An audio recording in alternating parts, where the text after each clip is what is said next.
네, 창세기 강의 39번째 시간 구원 그 이유라고 하는 말씀 제목이 되겠습니다. 크리스찬 공직자 20인의 신앙 고백, 공직자 하나님을 만나다라는 신간을 제가 받았습니다. 출판사에 원고를 써줬는데 원고료 대신 제가 신간 5권 달라 그래가지고 5권 받은 책 중에 한 권이었습니다. 제가 읽고 싶은 책들 5권을 제가 원고료 대신 받았거든요. 이 첫 장에 보면은 대전광역시 서구 재산세 팀장 김미희님의 공직자의 간증이 있습니다. 이분은 불신자였다가 대학에서 선교단체를 통해서 예수님을 영접합니다. 그리고 이분이 이제 졸업하고 90년대 초에 이제 공직에 입문합니다. 그때만 해도 남성 중심의 문화와 이제 회식 문화가 있고 그래가지고 이 여성이 공직 생활을 하기가 쉽지 않았다고 합니다. 이분은 예수를 믿고 크리스천으로서 다짐을 합니다. 내가 거창하게 다니엘은 아닐지라도 무언가 예수 믿는 사람으로서 좀 이렇게 잘 살아야 되겠다. 그렇게 공직을 해야 되겠다라는 다짐을 하게 됩니다.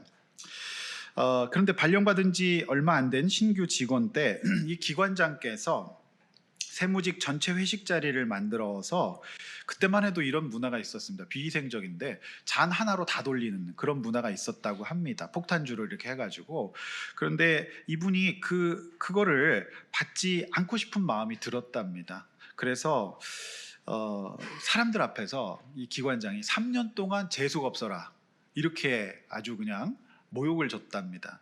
실제적으로 이분은 이제 그때 이렇게 어떻게 보면 찍혀가지고 3년 동안 한직을 전전하게 되는, 그야말로 3년 동안 재수가 없는 삶을 자처하게 된 셈이었습니다. 그럼에도 불구하고 이분은 내가 그리스도인이기 때문에 그리스도인답게 한번 살아봤으면 좋겠다, 이런 생각을 가지고 기도하고 예배드리고 열심히 살았다고 합니다. 그래서 우선순위를 2개의 시간대로 정했다고 해요. 근무 시간이 오전 9시부터 6시까지는 우선순위를 일 하나님 자녀 순에 두었고, 근무 시간 외에는 하나님 자녀 일 순으로 바꾸어서 이렇게 우선순위를 좀 잡았답니다. 그러면서 이분은 자신의 정체성을 이렇게 표현해요. 나는 행복한 크리스천 공무원이다. 누구누구의 엄마다. 내가 크리스천으로서 32년, 공무원으로서 27년, 누구의 자녀 엄마로서 23년을 부끄럽게 살지 않기 위해서 주어진 순간 최선을 다한다, 이렇게 다짐을 했다고 합니다. 이분이 이제 퇴직을 앞두고 있는 이제 상황인데 쭉 그렇게 공직 생활을 했답니다. 그래서 우선순위와 정체성을 분명히 하려고 애를 굉장히 많이 썼는데 지나고 보면 그것이 굉장히 나에게 행복했다는 고백을 하고 계십니다. 이 세무공무원이 가장 힘든 것이 악성 민원인이라고 해요. 그래가지고 막 이제 괴롭히는데, 이분은 안 믿는 사람처럼 대하지 않고 믿는 사람으로서 긍휼의 마음을 가져야 되겠다.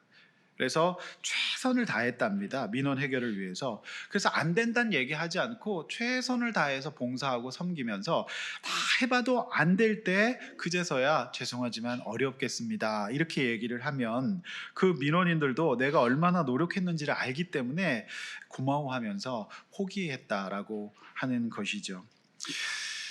쉽지 않은 직장 생활이었을 것 같습니다. 그럼에도 불구하고 이분은 27년의 공직 생활을 하는 동안에 친절 봉사상 2회, 칭찬 우수 공무원상, 장관상, 모범 공무원상 수상으로 대가 없이 이제 공직의 은퇴를 앞두고 있다, 이런 간증을 하셨습니다. 오늘 말씀의 제목이 구원 그 이유입니다. 우리가 구원받은 다음에 어떤 정체성을 가지고 살아야 될지에 대한 생각을 한번 해보려고 합니다. 롯은 하나님의 은혜로 구원을 받았어요. 그의 가족까지도 죽음 가운데 살아남고 정말 구원을 받았습니다. 그런데 믿음이 없어서 산으로 도망할 용기는 없었고 눈앞에 보이는 소알성으로 피하게 되지 않습니까? 소돔의 심판에서 구원받은 그 이후 그의 삶은 어떤 모습이었는지, 이 본문이 우리에게 주는 교훈은 무엇인지를 오늘 우리가 2가지로 함께 살펴보려고 합니다. 우리 주님께서 저와 여러분들의 삶에, 저와 여러분들의 시선에 이 은혜를 주시기를 원합니다. 오늘 예배를 통하여서 우리가 받은 구원의 은혜가 얼마나 감사한지 깨닫는 저와 여러분 될 수 있기를 원합니다. 자, 본론입니다. 첫 번째, 구원받고 난 뒤에는 바라봄의 시선이 달라져야 된다라고 하는 말씀입니다. 23절에서 29절까지 내용입니다. 자, 23절 주보에 있는 말씀 보시면서 따라오시면, 자, 롯이 소알에 들어갑니다. 자, 그리고 해가 돋지 않습니까? 자, 이제 심판이 시작될 것입니다. 24절, 하나님께서 하늘 곧 여호와께로부터 유황과 불을 소돔과 고모라에 비같이 내리십니다. 본문은 이 일이 하나님이 하시는 일이라고 여러 번 강조를 하고 있습니다. 여러분, 유황이 뭔가요? 옛날 분들은 성냥을 쓰셨는데요, 팔각 성냥에 이 성냥 머리에 붙어 있던 게 유황 아니겠습니까? 가끔 우리는 어린 시절에 그 성냥을 한 방에 이제 이렇게 폭발시키는 그런 놀이 가끔 했습니다. 여러분 혹시 안 하셨습니까? 그럼 엄청나게 혼났죠. 근데 그 유황에 확 타오르는 그게 굉장히 이제 세지 않습니까?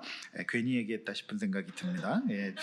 남자아이들은 주로 이제 그런 거 장난고 했어요. 그래서 혼나고 막 그랬죠. 확 타오르니까 그게 멋있어가지고 그런 이제 장난 많이 했는데 그게 유황이에요. 그러니까 이 땅은 지난번에 말씀드렸듯이 아스팔트 같은 것들이 지표면 밑에 잔뜩 있는 땅입니다. 유전지되고 막 이러니까 거기에 유황불이 떨어져, 비같이. 그러니까 그 폭발력은 이루 말할 수 없었어요. 굉장한 가공할 만한 불기둥과 연기가 멀리서도 볼 수 있을 만큼 이렇게 솟아오르는 거지요. 25절, 화려하고 컸던 이 성과 이 사람들과 이들이 이뤄놓은 당시 최고의 여러 가지 문명과 이런 것들이 순식간에 다 뒤집어지는, 타버리는 그런 일이 일어난 겁니다.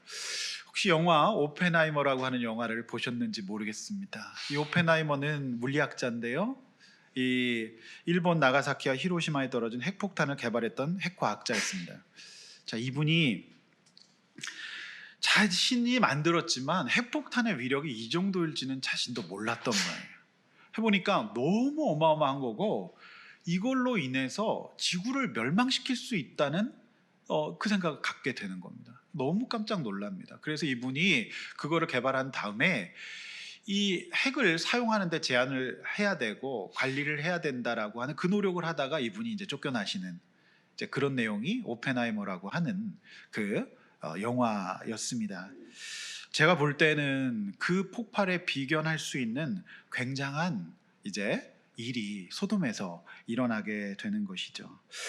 자, 그런데 26절, 롯의 아내가 뒤를 돌아보고 그 자리에서 소금 기둥이 됩니다. 이게 유명한 사건인데 그러면 이 사건을 어떻게 해석해야 될까? 이건 무슨 의미가 있을까? 왜 그녀는, 롯의 아내는 소금 기둥이 되었을까라는 생각을 우리가 해보게 되죠. 근데 이 대목에서 우리가 참 잘 봐야 될 게 있습니다. 요즘에 이제 창세기의 최신 연구들은 이 부분에 있어서 또 새로운 관점들을 또 제공을 하고 있습니다. 우리가 어려서부터 주일학교에서 또 뭐 여러 가지 뭐 영화나 이런 것들 통해서 본 것은 이제 소돔으로 가다가 뒤를 돌아보면 안 되는데 가다가 뒤를 봐서 그 자리에서 굳었다라고 하는 굉장히 극화된 그런 애니메이션 같은 거 또 주일학교에서 본 적이 있습니다. 여러분 그렇게 알고 계시지 않습니까?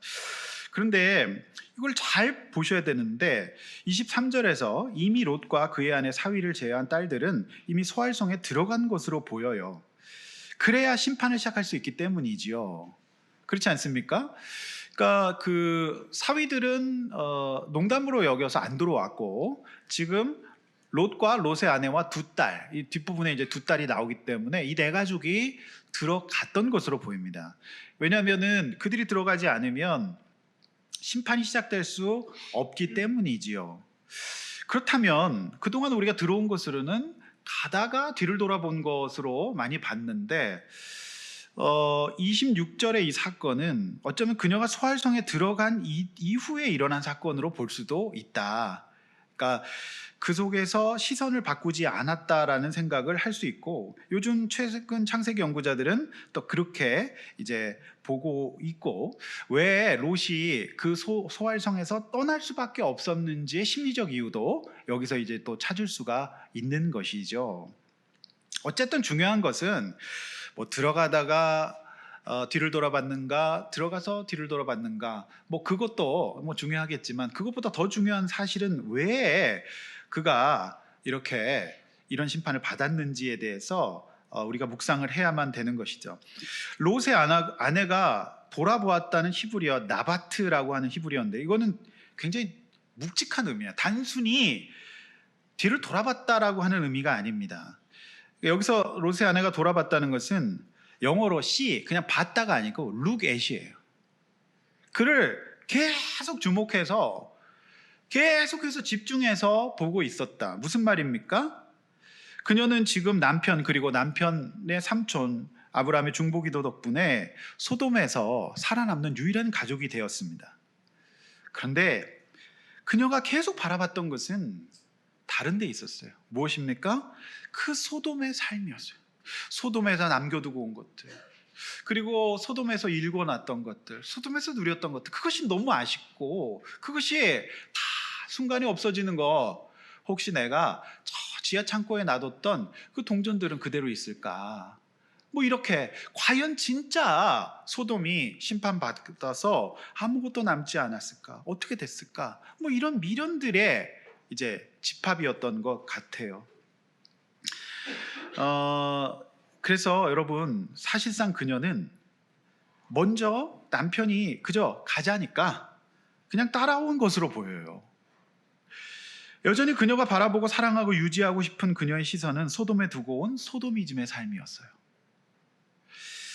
구원을 받았지만은 여전히 그녀는 소돔과 고모라를 동경한 나머지 나아가 하나님의 말씀의 권위마저 깔끔하게 무시해버리는, 그렇게 하면 절대로 안 된다고 그랬는데 바라봄의 시선이 너무나도 달랐고 여전히 유지하고 있는 것들이 있어서 하나님의 말씀은 안중에 없었다라고 하는 거예요. 여러분, 우리가요 볼 수는 있습니다. 근데 여러분 같으면 내 집이 불타고 있는데 보겠습니까? 안 보겠습니까? 보죠. 근데 여기서 단순히 봤다는 의미가 아니에요. 그녀의 중심이, 그녀의 생각이, 그녀의 묵상이 거기에 항상 가 있었다는 거예요. 그게 얼마나 위험한 일인지 모르겠습니다. 자, 그녀는 지금 남편과 둘 딸과 함께 소돔 성 안에, 이 소알 성 안에 살고 있었습니다. 그러나 이 구원이 얼마나 위대한 것인지 이에 대한 감사나 안도감은 지금 보이지 않아요. 정말 살았구나, 정말 우리 가족을 하나님께서 구원해 주셨구나, 이런 어떤 안도나 감사나 이런 것이 안 보여요. 전혀 그런 것이 보이지 않습니다. 구원 받았지만 바라보는 시선이 달라지지 않아서 여전히 아쉽고 미련이 남고 구원을 가져다 줄 수 없는 소돔의 것들을 바라보는 삶이 이미 소금 기둥이에요. 여러분, 소금이라는 게 그렇습니다. 어제 이제 이번 주 김장할 때도 소금이 있어야 배추를 절이죠. 이 소금은요 움직여야 돼요. 적재적소에 갖다 쳐야 되고요. 어떨 때는 설렁탕에, 어떨 때는 김치에, 어떨 때는 반찬에 들어가야 됩니다. 근데 이게 기둥이 되면은 움직일 수가 없어요. 겉으로 볼 때는 좋아 보이지만은요, 소금은 움직여야 돼요. 그래서 각 적재적소에 빛과 소금의 역할을 해줘야 됩니다. 근데 이 시선이 달라지지 않기 때문에 이 롯의 아내는 그저 기둥이 될 수밖에 없어요. 무슨 얘기입니까? 나도 못 살리고 남도 못 살리는 인생이 된 거예요. 살았으나 산 것 같지 않은 삶을 이미 저는 소돔에서 살았다라고 보여집니다. 예수님의 말씀 누가복음 17장 28절, 30절, 32절입니다. 이 롯의 이 사건, 이 아내의 사건을 언급한 말씀입니다. 함께 한번 읽어보겠습니다. 시작. 또 롯의 때와 같으리니 사람들이 먹고 마시고 사고 팔고 심고 집을 짓더니 롯이 소돔에서 나가던 날에 하늘로부터 불과 유황이 비오듯하여 그들을 멸망시켰느니라. 인자가 나타나는 날에도 이러하리라. 롯의 철을 기억하라. 네.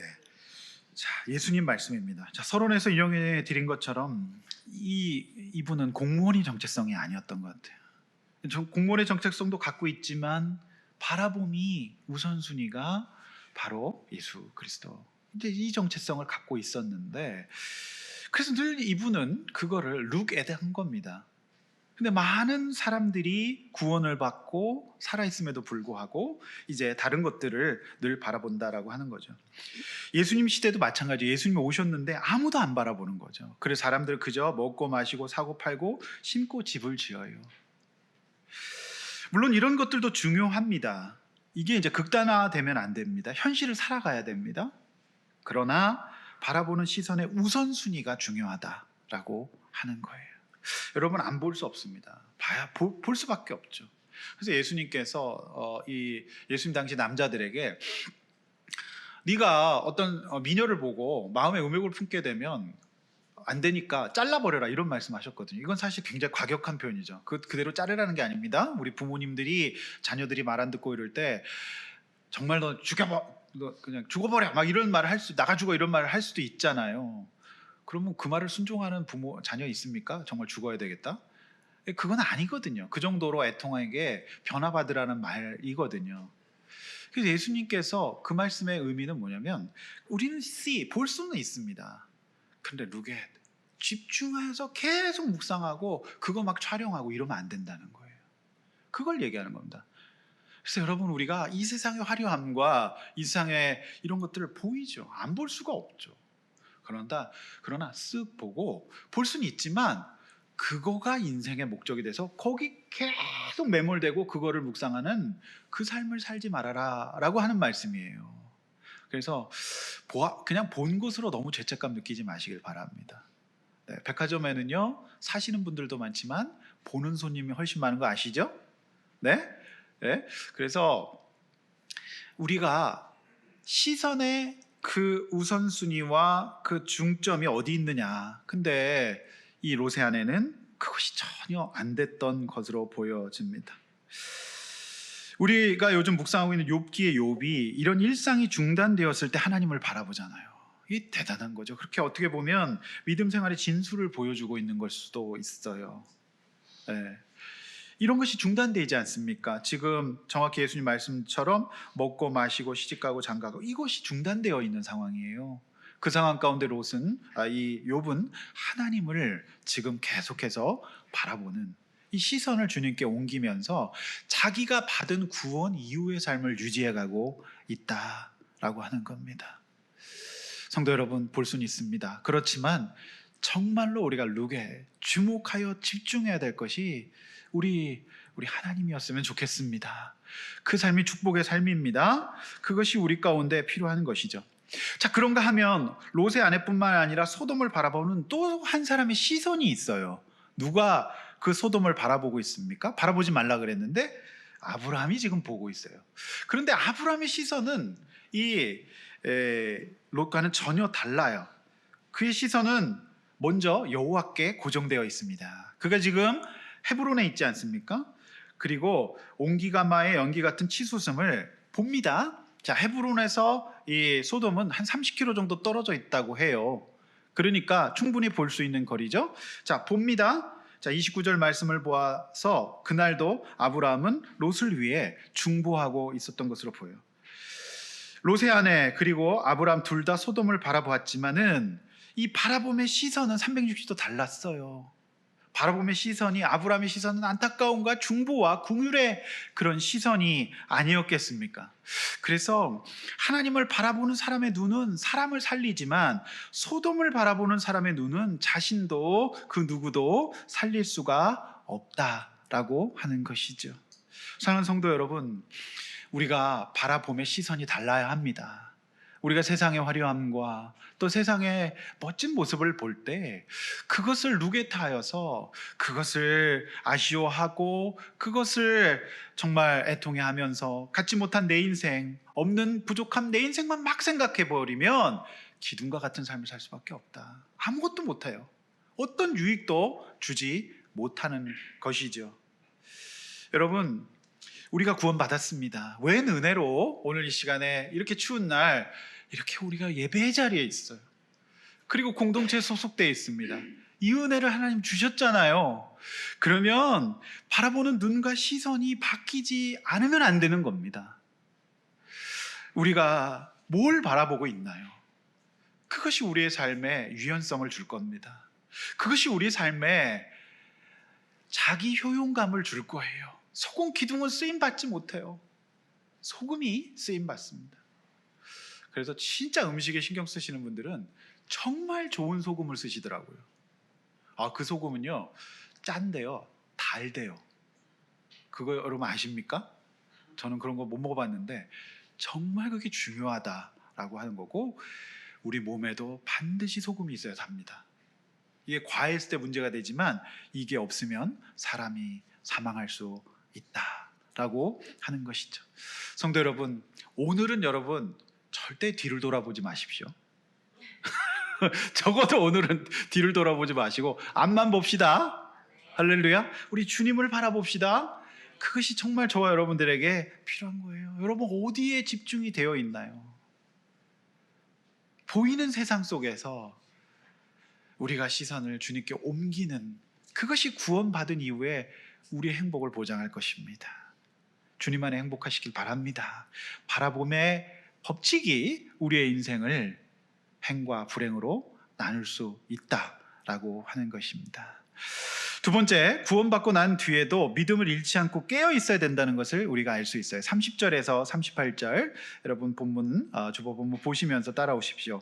30절, 롯은 소알에 거주하기를 두려워합니다. 그래서 롯은 남은 두 딸과 함께 소알에서 나와 그제서야 하나님의 천사들이 일루어 주었던 이제 산으로 옮겨갑니다. 그리고 그들은 나름 안전하다고 판단되는 곳으로 굴러 들어갑니다. 우리 이 대목에서 많은 것들을 생각하게 됩니다. 여러분, 롯의 가장 큰 약점은 무엇이었을까요? 롯은요, 똑똑한 사람이었어요. 현실 파악 능력이 있고요, 적응 능력이 뛰어나서 소돔 성에서도 성문에 앉을 수 있는 재판관이 될 수 있고, 또 경제적 부를 이룰 수 있을 만큼의 사업 능력이 있었던 사람이에요. 인간관계에 리더십이 있었던 사람으로 보입니다. 그리고 그는 무엇보다도 셈이 빨랐어요. 그래서 우리 양떼를 먹이려면 저곳으로 가야 되겠다라고 하는 굉장한 셈의 능력이 있었던, 계산이 빠른 사람이었어요. 그런데 이 롯에게 가장 큰 약점이 있었어요. 그게 뭘까요? 믿음이 없었던 거예요. 모든 걸 있었는데 믿음이 없었어요. 결단력도 있었는데 믿음이 없었어요. 여러분 생각해 보십시오. 처음부터 산으로 갔더라면 이런 일련의 사태도 없었을 것으로 보입니다. 그런데 보십시오. 굳이 불안하고 믿음이 없어서 소알성으로 들어가겠다라고 합니다. 그럼에도 불구하고 하나님은 그를 인정해 주세요. 그래, 거기라도 들어가라. 여러분, 그러면 거기는 안전해요. 하나님이 절대 심판하지 않습니다. 안전하다니까요. 어떤 일도 일어나지 않습니다. 그런데 믿음이 없어서 본인이 선택한 그 성에서도 있지 못해요. 그래서 어떡합니까? 두렵고 불안해서 살 수가 없어요. 이것이 바로 믿음 없는 인생의 현실이에요. 믿음이 없으면 그 어떤 곳에 있어도 불안합니다. 여러분, 지나간 날들을 한번 생각해 보십시오. 내가 진짜 이런 데 있으면, 이런 걸 얻으면 여러분 정말 좋겠다 했지만 그것에 대한 만족과 기쁨은 오래가지 못하지 않았겠습니까? 제가 금요 찬양 예배 때도 잠깐 말씀드렸듯이 작은 믿음은 어쩌면 믿음이 없는 걸 수도 있어요. 왜 그럴까요? 믿음이 없지는 않아요. 작은 믿음이었기 때문에 이 작은 믿음은 결정적인 순간에 작동을 안 해요. 작은 믿음은 작동이 안 되는 믿음이었어요. 사실상 롯은 믿음이 없어 보입니다. 그러니까 흉내를 낼 수는 있지만 결정적인 순간에, 나와 우리 가족의 구원이 달린 순간에 이게 믿음이 작동돼야 되거든요. 근데 믿음이 작동되지 않아요. 그래서 우리가 금요일날 그렇게 구한 거죠. 하나님, 저에게 온전한 믿음을 주십시오. 이 땅 가운데 작은 믿음을 갖고 살지만, 작은 믿음도 있으면 좋겠지만 그것보다 온전한 믿음을 주셔서 결정적인 순간에 나와 우리 가족을 살리게 해달라고. 그래서 정말 하나님 앞에서 복된 인생 살게 해달라고 그 온전한 믿음을 위해서 기도했던 것이죠. 자, 그런데 31절 이하에서 우리 눈을 의심케 하는 황망한 사건을 대하게 됩니다. 성경이 참 어떻게 이런 이야기가 있을까요? 성경은요, 인간의 삶을 다 기록하고 있어요. 아낌없이 그대로 적나라하게 기록하고 있어요. 이게 성경이에요. 사실상 이것이 오늘날 믿음 없는 세상의 삶일 수 있다라고 하는 거예요. 근데 제가 그런 생각이 들었어요. 그럼 과연 창세기 시대만 그랬고 지금은 어떤가? 그래서 제가 말씀을 준비하면서 이번 한 주간 동안의 사회면 기사를 한번 살펴봤어요. 검색을 해보니까 제가 볼 땐 더 심해요. 어떤 일이 있었는지 아십니까? 이번 주에 5살의 딸을 체중 7kg로 굶긴 엄마의 기사였어요. 폭력 남편을 피해서 딸과 함께 지인 집으로 피신했고, 이 어머니가 먹고 살 일이 없어서 성매매로 생계를 꾸리고, 그리고 딸에게 분풀이를 계속했고, 식사는 분유탄 물에 밥 말아주는 하루 한 끼였다고 합니다. 폭행을 계속 지속했어요, 아이에게. 그래서 아이는 결국 눈까지 멀고 사망한 사건이었어요.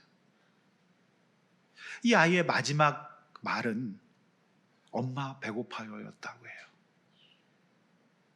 이 비정한 모정, 이것이 이번 주간에 일어난 일이었어요.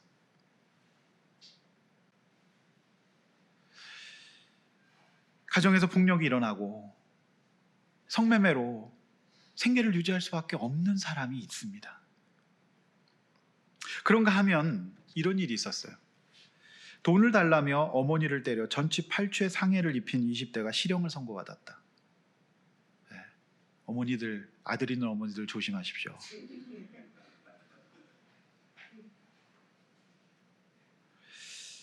그런가 하면 유명 연예인의 마약 사건과 국가대표 축구 선수의 동영상 문제로 세상은 요란합니다. 여러분, 어쩌면 창세기 시대의 이 황망한 사건은 오늘날 저와 여러분의 현실일 수도 있다. 부인할 수 없었어요. 사건의 발달은 큰딸이에요. 소돔을 비롯한 5개 도시의 멸망을 봤어요. 그러니까 믿음이 없으면요, 현실만 딱 집중하고 어쩔 수 없었다라고 얘기를 해요. 이 딸이 봤을 때는 다 멸망했기 때문에 남자가 없는 겁니다. 배필이 없어요.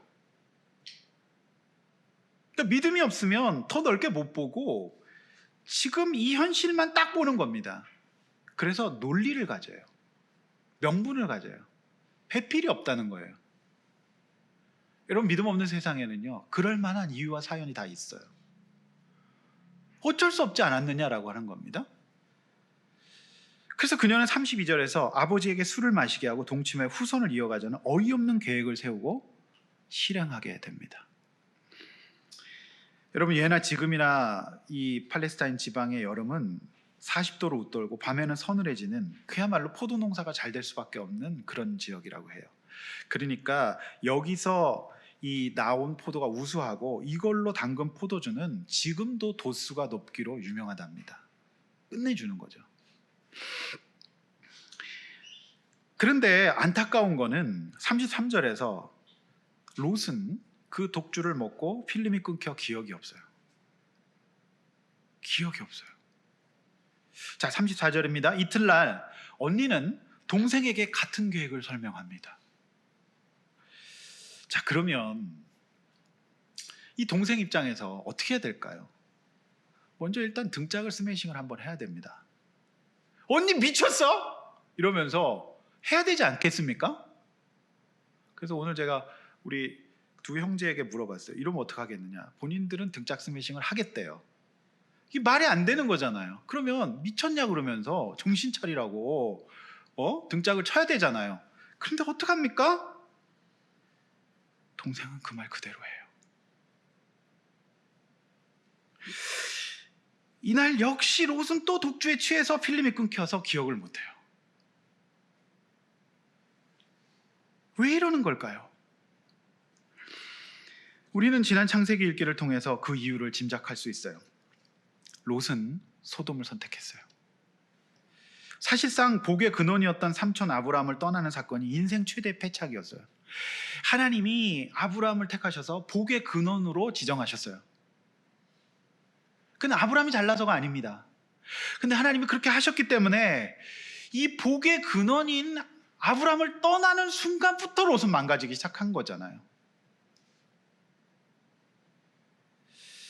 가장으로서 그는 이 아브라함을 떠나면서 소돔에 정착했어요. 바로 그것이 오늘 그녀의 아내를 소금기둥으로 먼저 앞세우고 딸들이 근친상간의 범죄마저 아무렇지도 않게 여기는 소도미즘의 교육을 누가 시킨 겁니까? 롯이 시킨 거예요. 따라서 이 소도미즘이 멸망할 수밖에 없는 이유는 이처럼 복합적으로 완전히 의인 한 명 없는 세상이었기 때문에 그래요. 공의가 사라진, 폭력과 강포가 가득한 기본의 질서와 인륜이 무너져 버린 세상이었다라고 하는 거잖아요. 여러분, 그녀의 딸들은 참을성과 경계를 지키는 교육을 못 받았어요. 참지를 못해요. 못 참아요. 그리고 경계가 없잖아요. 결국 이 교육 누가 시킨 겁니까? 롯이 시킨 거예요. 롯이 시켜버린 거예요. 이 교육을. 여러분, 결국 이 모든 피해와 해는 누가 다 입습니까? 그 선택을 내린 롯이 다 받아요. 여러분 생각해 보십시오. 지금 동굴 안에는 자신과 두 딸밖에 없는데 두 딸의 배가 불러옵니다. 그리고 그 아이들이 태어나서 다닙니다. 그리고 이름이 모압과 베나미, 아버지의 자녀라고 하는 뜻이에요. 여러분, 그걸 보는 롯의 마음이 어떻겠습니까? 지옥이 따로 없습니다. 이미 지옥이에요. 결국 그 모든 해는 자신이 받게 된 거예요. 아내 앞세우고 이런 말도 안 되는 상황, 이거를 맞이하게 되는 것이잖아요. 성도 여러분, 세상이 악해져 갑니다. 그리고 세상은 참 좋아지고 어떻게 보면 과학이 발달하고 무병장수의 길로 우리를 인도할지 몰라요. 좋은 게 너무 많아요. 근데 여러분, 우리가 이 본문을 보면서 깨닫게 되는 것은 신앙이 정말 중요하구나. 날이 갈수록 세상이 좋아질수록 우리 가운데 정말 중요한 것이 신앙이구나. 이 신앙이 없이는 사람이 사람답게 살기 어렵고, 우리가 바라보면 법칙이 잘못되고, 우리가 믿음 없이 인생의 길을 선택하며 살면 어디서도 불안하고 어디서도 적응하지 못하고 결국 그 해는 자녀도 받지만 내가 다 받게 되는 겁니다. 이것이 오늘 본문에 너무나도 이 묵직한 교훈이에요. 우리가 하나님과의 관계를 맺지 못하고 죄와 악이 판치는 세상의 한 중심에 서 있다면 인간은 스스로 인간이기를 포기한 채 짐승과 같은 삶을 살 수밖에 없다라고 하는 겁니다. 제가 그동안 많은 상담을 했지만 상담 케이스 중에 제일 치료가 어려운 경우가 가족 내의 성적인 이슈예요. 정말 어렵습니다. 근데 그 일이 지금도 일어나고 있어요. 결국 36절 이하에서 결국 이날의 일로 아이가 태어났고요. 이 후손이 결국 하나님의 백성을 대적하고 괴롭힌 모압과 암몬의 조상이 됩니다. 사랑하는 성도 여러분, 우리는 롯과 그의 가족들이 분명히 소돔의 심판에서 그 가족이 딱 살아남은 것을 봤어요. 다 멸망했는데 그 가족이 웬 은혜로 생명을 유지합니다. 살아났어요. 구원받았어요. 성도가 돼요. 어떻게 하나님의 은혜로 아브라함의 간절하고도 절실한 기도로 살아남았어요. 여러분, 우리가 오늘 이 자리에 예배당에 온 거가 절대 우연이 아닙니다. 누군가 여러분을 위해 기도했고요. 누군가 여러분을 위해 간절하게 아브라함처럼 기도했기 때문에 오늘 이 자리에 우리가 여기 온 줄로 믿습니다.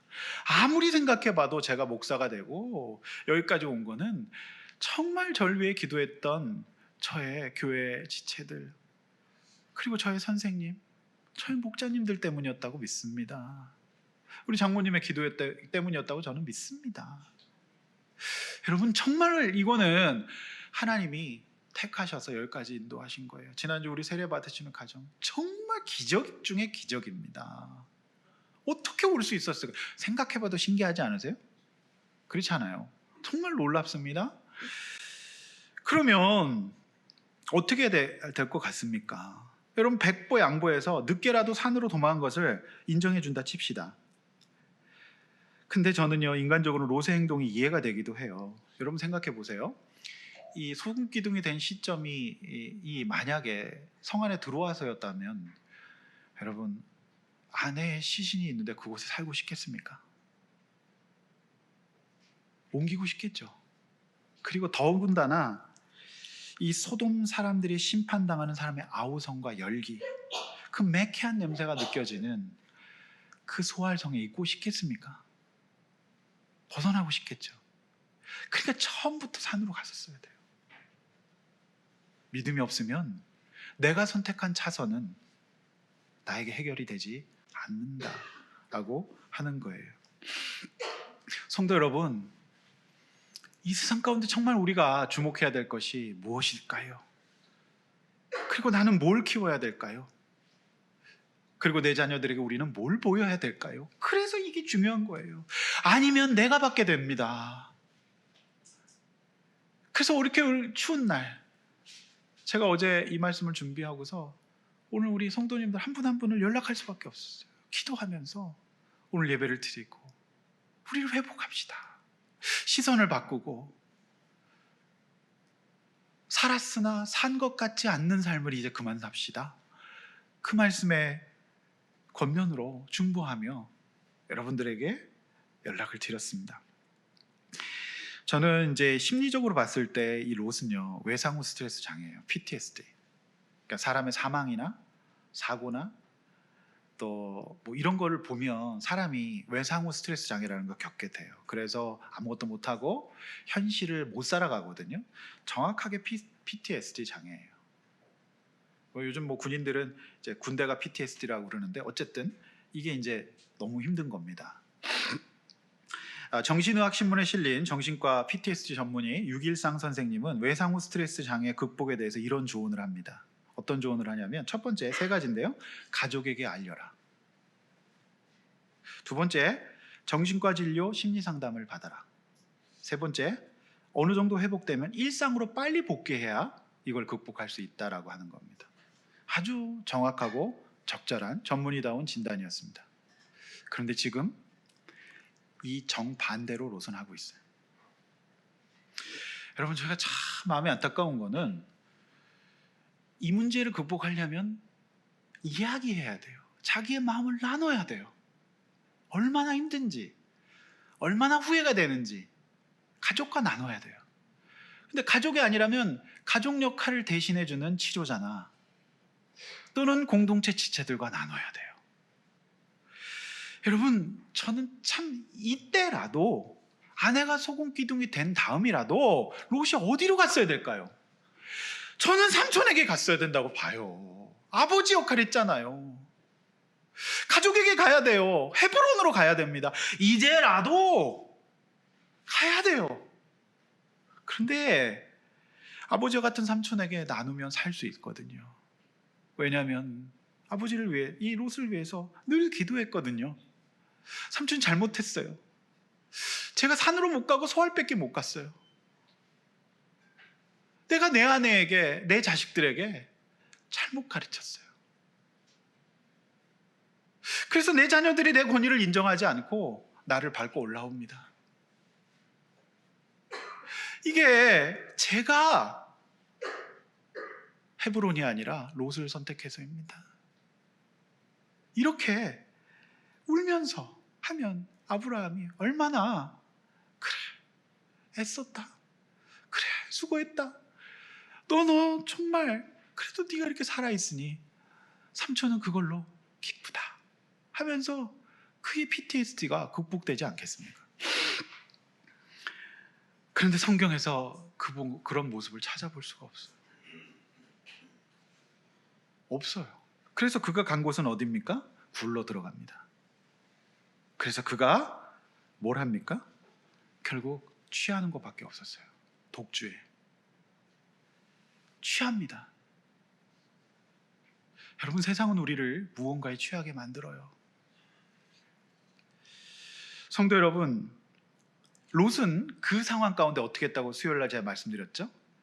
하나님께 자신의 상한 마음, 상처, 사실 욥도 PTSD예요. 근데 그거를 아뢰잖아요.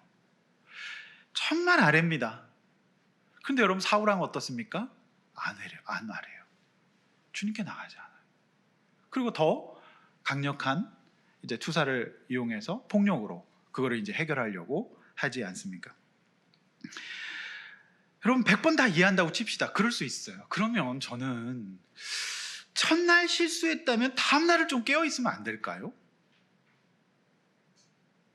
첫날 넘어질 수 있어요. 그러면 다음날은 조금 깨어있었으면 참 좋았을 텐데, 다음날에도 롯은 필름이 끊깁니다. 성도 여러분, 우리는 다 연약해서 우리가 사실을 놓칠 수 있어요. 우리가 부족하죠. 그러나 우리가 서로를 위해 중보하고 기도하는 것은 이제라도 믿음이 발생되고 저와 여러분이 말씀과 성령의 은혜에 취할 수 있기를 원합니다. 취하는 거는 비슷해요. 신앙생활이 은혜에 취하잖아요. 그럼 왠지 그냥 웃게 돼요. 그리고 말이 많아져요. 굉장히 유사하죠. 그 다음에 속의 이야기를 다 합니다. 그 은혜가 이제 말씀과 성령에 취할 때 일어나는 거죠. 하나님께서 저와 여러분을 위해서 일하시고 중보기도를 들으사 오늘 이 자리에, 성도의 자리에, 예배자의 자리에, 무엇보다도 우리가 함께 나눌 수 있는 공동체에 소속되었다는 것이 기적 중 기적이 아니겠습니까? 그래 사람은 사는 겁니다. 어제도 한 가정이 아이의 문제로, 이 시대 최고의 엘리트들이신데 이렇게 오셔가지고 상담을 하시는데 이 아이의 경계가 없어요. 애를 위해서 정말 노력을 많이 하셨는데도 안 되고 있어요. 믿음이 없는 거죠. 저는 그 가정의 얘기를 들으면서도 정말 기도를 많이 했습니다. 하나님, 이 가정에게 믿음을 주시옵소서. 그리고 이 가정이 헤브론을 회복할 수 있도록 인도해 주시옵소서. 그 마음으로 나누고 위로하였습니다. 사랑하는 성도 여러분, 믿음을 가지고 현실의 불안과 상처를 우리 함께 이야기하고 나눕시다. 여러분, 정말 내 약점이 뭘까요? 성실하지 않은 게 약점이 아니에요. 셈의 능력과 좋은 학교를 못 나온 게 약점 아닙니다. 정말 좋은, 우리 가운데 진짜로 약점은 믿음이 없는 걸 수 있어요. 여러분, 우리 믿음으로 살아가면 하나님께서 아브라함과 같이 정말 비루한 인생을 살았을지라도 그의 인생을 축복하시고 인도하실 줄로 믿습니다. 그에게 구하지 않은 것을 주실 것입니다. 이것부터 시작합시다. 우리 자녀에게 내가 뭘 보여야 될까요? 이것이 우리 인생의 아주 중요한 기도의 제목과 집중의 대상이 되어야 될 줄로 믿습니다. 성도 여러분, 결론입니다. 롯은 분명히 심판에 살아남았어요. 구원받은 이후 믿음을 잃어버렸고 깨어있지 못했잖아요. 결국 살았으나 죽은 것 같은 삶을 살 수밖에 없었고, 불행히도 롯은 오늘 이후에 성경에서 찾아볼 수가 없어요. 말씀 맺습니다. 성도 여러분, 신앙생활 시작하면서 동시에 우리는 바라봄의 시선을 좀 바꿔봅시다. 안 볼 수는 없어요. 하지만 내가 진짜 집중해야 될 것이 하나님 말씀과 믿음의 세상일 수 있길 원합니다. 우리에게 정말 하나님께서 오늘 이 자리에도 예배를 허락하셨다면 후회가 아닌 회개를 통해서 믿음을 유지하고, 여러분, 저와 여러분의 이 아픈 상처들 많죠. PTSD가 있어요. 우울이 있어요. 그렇지만 그것을 우리 형제자매들과 함께 나누고 중보를 부탁합시다. 그래서 기도의 빛을 집시다. 중보받는 인생이 가장 복된 인생일 줄로 믿습니다. 여러분, 우리 아둘람 교회는 작은 것이 은혜인 거예요. 저도 큰 교회 있을 때는 한 영혼 제 전교를 위해서 기도할 수도 없었고 기도할 시간도 없습니다. 중고등부 애들만 1000명인데 제가 어떻게 그 기도합니까? 그러나 너무나도 감사하게도 저는 여러분 한 사람 한 사람을 위해서 기도할 수 있는 은혜와 여유가 있습니다. 할렐루야. 그래서 교회는 사실은요, 작은 교회 은혜가 있어요. 물론 큰 교회도 은혜가 있습니다. 그러나 정말 저는 여러분이 어디가 아프시면 그거 놓고 기도하고 그거 놓고 챙길 수밖에 없고, 한 영혼이 예배에 안 보이시면 그 영혼을 위해서 기도합니다. 기도의 빛을 지는 게 인생 최고의 투자입니다. 그것이 우리가 서로 살아가는 길인 줄로 믿습니다. 성도 여러분, 나눕시다. 그것뿐만 아니라 기도를 우리 서로 나눌 수 있어서 얼마나 감사합니까? 우리처럼 목자 이렇게 열심히 하는 교회가 또 어디 있겠습니까? 왜 그렇게 합니까? 살려고 하는 거예요. 이 극복의 길은 전문가가 얘기하잖아요. 알리고 나눠야 된다고요.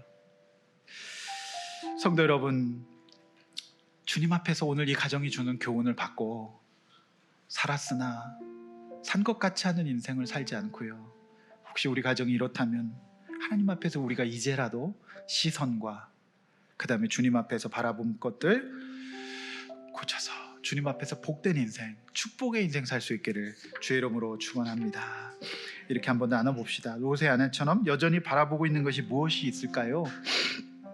소돔의 삶의 미련을 버리지 못해서 신앙생활의 소중함과 감사함, 이거 정말 감사한 거거든요. 여러분, 이거 감사할 수 있기를 원합니다. 그리고 두렵고 힘들 때 나는 어디로 누구를 찾아갑니까? 어디를 가시나요? 누구를 찾아가시나요? 믿음의 성장과 하나님 앞에서 깨어있음을 방해하는 내 삶에 이미 깊숙이 들어와 있는 것들은 무엇일까요? 이거 걷어내고 우리 하나님 앞에서 정말 나도 살고 남도 살리고 우리 자녀도 살리는 행복한 인생 살 수 있기를 주의 이름으로 축원합니다. 아멘. 이 시간에 찬양하고 기도하겠습니다. 내 안에 사는 이 찬양입니다. 사도 바울의 고백입니다. 우리 주님, 내 안에 주님 살게 하여 주시옵소서. 내 안에 사는 이 찬양하고 기도합니다. 내 안에 사는 예수 그리스도니, 예수 그리스도니 나의 죽음도 유익함이라, 나의 죽음도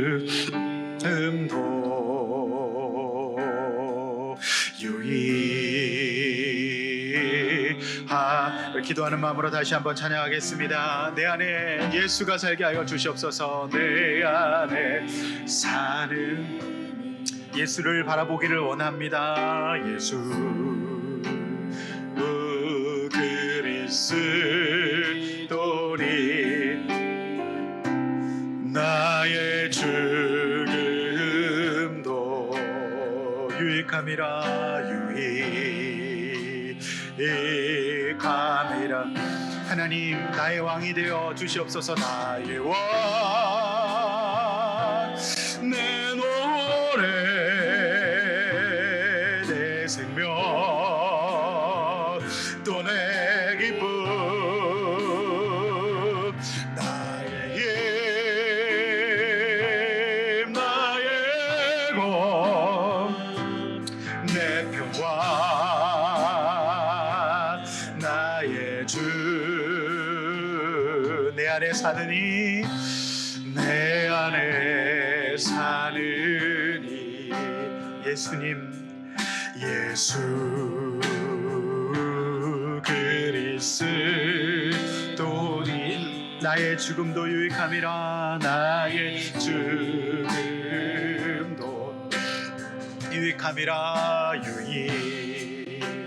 유익함. 우리 시간에 들은 말씀 붙들고 한번 기도하겠습니다. 하나님, 나에게 믿음을 주시옵소서. 그래서 하나님, 나를 웬 은혜로 이 악한 세대 가운데 택하셔서 오늘도 나를 예배의 자리로 인도하시고 하나님, 나를 위해 기도할 수 있는 공동체에 속하게 하여 주셔서 감사합니다.